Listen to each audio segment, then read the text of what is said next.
Lucky ने Andrew को बुरी तरीके से पछाड़ दिया था और अब वो विराज की तरफ देख रहा था। विराज को इस बात पर विश्वास नहीं हो रहा था कि आखिर एंड्रयू इतना जल्दी हार कैसे मान सकता था, इसलिए उसने मैथ्यू को भेजा। लेकिन थोड़ी देर बाद लकी ने उस पर भी वार कर दिया। इसके बाद अब विराज के पास कोई चारा नहीं रह गया। वो कहाँ पे जा रहा था? जैसे ही लकी उसकी दिशा में बढ़ने लगा कि इतने में पीछे से पुलिस के आने की आवाज़ आई। वो लोग लकी के साथ उसके कमरे की तरफ बढ़ गए। वहाँ के लोगों ने कहा कि लकी के कमरे में से आवाज़ें आती रहती थी। ये सुनते ही विराज को हंसी आ गई और उसने लकी की तरफ देखते हुए कहा, क्या है यार, तुम तो काफ़ी जोशीले निकले, या फिर वो लड़की तुम्हें इतनी सज़ा दे रही है कि कमरे में से दिन रातें आवाज़ आ रही है? मुझे तो विश्वास नहीं हो रहा कि तुम इतने बड़े हो गए हो और फिर भी उस लड़की के चक्कर में फंस गए।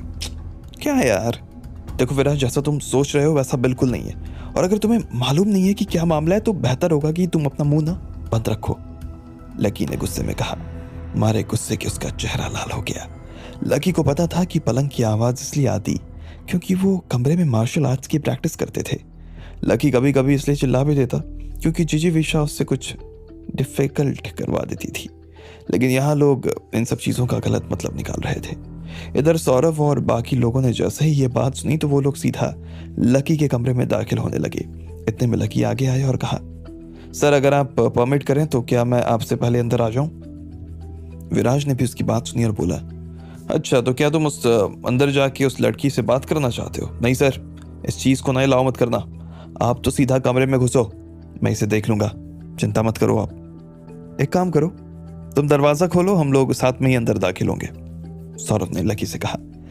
अब इधर लकी के पास दरवाज़ा खोलने के अलावा कोई चारा नहीं रह गया। उसने अपना कार्ड निकाला और फिर सीधा कमरे का दरवाज़ा खोल दिया। एक साथ ढेर सारे लोग कमरे के अंदर दाखिल हो गए।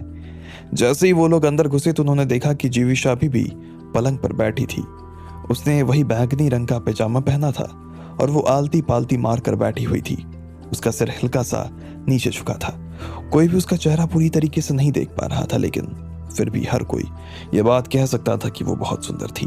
अब भले ही उसे इस चीज़ की आवाज़ आ गई कि कमरे में एक साथ बहुत सारे लोग आ गए थे, लेकिन मन ही मन उसे ये चीज़ पता थी कि उनमें लकी की सासू माँ नहीं थी जो कि उसकी जान की प्यासी बनी हुई थी।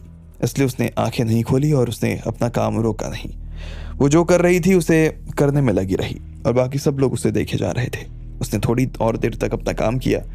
इधर जैसे ही सौरभ की नज़र जीजी विशा पर पड़ी तो वो उसे शक भरी नज़रों से देखने लगा। उसे देखते ही उसके दिमाग में कुछ हलचल हुई। विराज फिर से हंसा और लकी की तरफ देखते हुए बोला, क्या बात है भाई, यहाँ तो पूरे मजे चल रहे हैं। अब बोलो, क्या अब भी तुम लोग और कुछ कहना चाहते हो? ये लड़की इस तरह से बिस्तर पर बैठी हुई है, तुम खुद भी अपने पैजामे में बाहर आ गए हो। अब किसी को मेरे हिसाब से तो ये समझने में दिक्कत नहीं होनी चाहिए कि इस पलंग पे क्या हो रहा होगा। विराज ने जैसे इतना भर कहा, इतने में उसके साथ वाले लड़के ने लकी को छेड़ना शुरू कर दिया और कहा, क्या शानदार किस्मत है ना इस लड़के की, पता नहीं कहां से लंगूर के हाथ में अंगूर लग गया। पर इतने दिनों से लगे हुए भी आदमी की ना फिर भी भूख खत्म नहीं हो रही है। ये लड़की कितनी सुंदर है यार, फिर भी ऐसे फटीचर लड़के के साथ क्या कर रही है? हो सकता है ये इसे ना यहाँ पर धोखे से लेकर आया हो। जैसे ही सब लोगों ने अपनी अपनी तरफ से लकी के बारे में उल्टा सीधा बातें करनी शुरू की तो लकी को भी गुस्सा आ गया और जोर से चिल्लाते हुए बोला, इतना बकवास करने की जरूरत नहीं है। मैं कह रहा हूं ना, हम दोनों के बीच में कुछ नहीं हुआ है। हम सिर्फ प्रैक्टिस कर रहे थे, इसके अलावा और कुछ नहीं हुआ है हम लोगों के बीच में। लकी ने शहनाज की आंखों में देखते हुए कहा। शहनाज अभी भी उसे नफरत भरी नजरों से देख रही थी। हाँ बिल्कुल सही है, प्रैक्टिस करना तो बहुत ज़रूरी है दोस्त। इस तरह की प्रैक्टिस करना तो बहुत ज़रूरी है, वरना कल को तुम्हारी शादी हो जाए तो करोगे क्या? विराज ने फिर से उसका मजाक उड़ाते हुए कहा। ये सुनते ही विराज के बाकी लोग भी हंसने लगे। हाँ वैसे भी अगर प्रैक्टिस मैडम बाकी लोगों को भी करवाना चाहे तो हम भी जाना चाहेंगे भाई प्रैक्टिस करने। हाँ बना सही कह रहे हो। एक बार जरा इस आदमी की शक्ल तो देखो, आपको क्या सच में लगता है इसको सच में कुछ आता होगा? ऐसे में तो इसे तो सिखाना भी बहुत ज़रूरी है ना। हाँ पर ये सब तो भाई इंटरनेट से भी सीख सकता है ना। इसमें सीधा लड़की को कमरे में बुलाकर इतना खर्च करने की क्या ज़रूरत है भाई? सौरभ सर, आप अभी के अभी इस आदमी को अपने साथ लेकर जाइए। लकी के बारे में सब लोग बहुत ही कुछ बोले जा रहे थे, लेकिन लकी उनमें से किसी की भी बात को अपने दिल पर नहीं ले रहा था, ना ही लेना चाह रहा था। उसे इस वक्त सिर्फ और सिर्फ शहनाज की चिंता हो रही थी। जैसे ही शहनाज ने भी बाकी लोगों के मुंह से इस तरह की बातें सुनी तो उसे एक बार के लिए तो उनकी बात पर विश्वास हो गया। फिर एक बार के लिए लकी को देखा और फिर हंसने लगी। लकी ने सुना कि शहनाज कह रही थी, मुझे तो लगा था कि तुम सच में राधिका से बहुत प्यार करते हो, लेकिन मुझे उम्मीद नहीं थी कि तुम ऐसा कुछ कर सकते हो। शहनाज के मुंह से यह सुनते ही ऐसा लगा लकी को जैसे उसके दिल में किसी ने 4 टुकड़े करके फेंक दिए हो। उसकी आंखों में आंसू आने लगे, लेकिन उसने बड़ी मुश्किल से अपने आप को कंट्रोल किया। लकी एक पल के लिए ठहर गया और बस शहनाज को देखता रहा। उसने फिर जोर से कहा, तुम अभी तो ऐसा कह सकती हो, लेकिन मैं भी एक बात कहना चाहूँगा। मेरी नीयत साफ है। मैं एक बार काम हो जाने दो, उसके बाद दूध का दूध और पानी का पानी साफ कर दूंगा। आज जो तुम मेरे बारे में सोच रही हो ना, उसे बदलने में ज़्यादा वक्त नहीं लगेगा। शहनाज ने जैसे ही ये सुना तो अब की बार वो खुद भी दंग रह गई। एक बार के लिए तो उसे ऐसा लगने लगा कि शायद लकी जो कह रहा था वो सच कह रहा था। अब सब उसके बारे में जैसा सोच रहे थे वैसी बात नहीं थी, इसलिए शहनाज ने अपनी नज़र नीचे कर ली और वो आंख उठाकर भी लकी की तरफ नहीं देख रही थी। इधर बाकी लोग जो वहां खड़े थे उनकी आंखें अभी भी जीजी विशा के पलंग पर ही टिकी हुई थी। विराज ने शक भरी नजरों से लकी को देखा और फिर पूछा, वैसे ये अभी क्या कह रही है? कर क्या रही है? ये किसी चीज की प्रैक्टिस कर रही है क्या? हिल क्यों नहीं रही? बाकी सब लोगों का ध्यान भी अब जाकर उस पर ही चला गया था। उन्होंने देखा कि वो सच में हिल नहीं रही थी।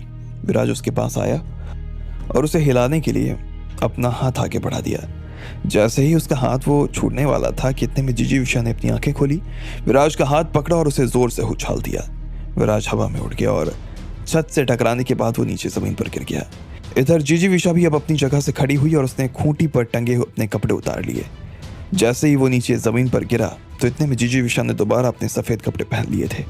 वो सौरभ की तरफ देख रही थी। उसे गुस्सा आ रहा था और उसने गुस्से में कहा, तुम लोगों की हिम्मत कैसे हो गई कि तुम लोग बिना मुझसे पूछे मेरे कमरे में आ गए? इधर शहनाज और बाकी लोग विराज को उठाने में लग गए थे। उसे बहुत चोट आ गई और सब लोग उसे उठाने में मदद कर रहे थे उसकी। कुछ लोगों ने तो जीजी विशा को गालियां देनी शुरू कर दी। साली, एक तो इस तरह की काम करती, ऊपर से हमारे बन्ना के ऊपर हाथ उठाती है। बेशर्म, अगर विराज बन्ना को कुछ हुआ ना तो हम में से कोई भी तुझे जिंदा नहीं छोड़ेगा। सौरभ सर देख रहे हैं, इसने आपके सामने बन्ना के ऊपर हाथ उठाया है। ले जाइए सर इसे यहाँ से।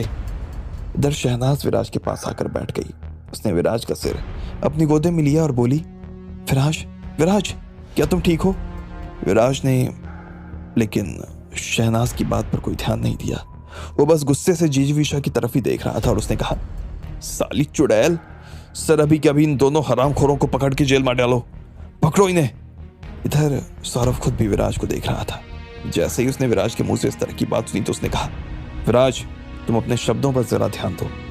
इस तरह की भाषा का इस्तेमाल करना ठीक नहीं है। जैसे ही जीजी विशा ने अपना चेहरा ऊपर उठाया और अपनी आंखें खोली तो सौरभ खुद भी अपने होश खो बैठा था। वो जीजी विशा को देखते ही पहचान गया। ये और कोई नहीं बल्कि वही रानी थी जिसकी तलाश में जयपुर की पुलिस कई दिनों से लगी हुई थी। अभी थोड़े ही दिन पहले सौरभ के पास में भी यह आदेश आया था कि रानी जयपुर से ही गायब हुई थी और जयपुर पुलिस के सिर पर यह जिम्मेदारी थी कि उन्हें कैसे भी करके उन्हें वापस लेकर आना था। आज वो रानी उन्हें शर्मा होटल में मिल गई। अब भले ही विराज और उसका परिवार जयपुर का सबसे बड़ा परिवार था, लेकिन उन लोगों की यहाँ बहुत इज्जत थी, पर फिर भी वो रानी के नीचे थे। रानी का कद विराज और उसके परिवार से काफ़ी बड़ा था। इसके बारे में इस तरह की बात करने से भारत के उनके देशों से संबंध खराब हो सकते थे और इसलिए सौरभ ने विराज को डांट दिया। लेकिन विराज को उसकी बात सुनकर और ज़्यादा गुस्सा आ गया और वो ये बर्दाश्त नहीं कर सकता था कि सौरभ लकी का बचाव करे और उसे डांटे। इस बात को वो किसी भी तरह से नहीं पचा सकता था, इसलिए उसने फिर से सौरभ को देखा और डांटते हुए कहा, सर मैं समझ नहीं पा रहा हूँ कि आप चाहते क्या हो। मैंने अभी जो कहा शायद आप उससे ठीक से सुन नहीं रहे। मैं आपसे कह रहा हूँ कि आप इन दोनों हरामखोरों को अभी के अभी जेल में डालो, इनकी अच्छी से धुनाई करो। अब सौरभ को समझ नहीं आ रहा था कि वो विराज को समझाए भी तो कैसे समझाए। वो उसे डांटना चाहता था, वो उसे बता देना चाहता था कि ये लड़की जिसे वो गाली दे रहा था वो कितने बड़े देश की रानी थी और गाली देने की वजह से सिर्फ ना उसके ऊपर बल्कि पूरे देश के ऊपर मुसीबत आ सकती थी। मगर सौरभ को लगा कि विराज इन बातों को सुनने समझने का मानव नहीं था, इसलिए उसने फिर से कहा, देखो विराज, अगर तुमने अपनी जुबान नहीं सुधारी ना तो मुझे तुम्हें जेल में डालना पड़ जाएगा। उसके बाद मत कहना कि मैंने कुछ कहा नहीं था। इधर अब विराज को समझ नहीं आ रहा था कि जब सौरभ को उसने बुलाया था तो फिर सौरभ उसके खिलाफ बात क्यों कर रहा था। ऐसा कैसे हो सकता था? भले ही उनका परिवार जयपुर में रहता हो, लेकिन वो लोग चाहते तो चांद तक जा सकते थे, और यहाँ एक छोटा सा पुलिस वाला उसे जेल में डालने की बात कर रहा था। आखिर ये सब चल क्या रहा था? आगे क्या होने वाला था? क्या विराज लकी को जेल में डलवा देता? क्या लकी अपनी तरफ से लोगों के सामने सफाई पेश कर सकता था?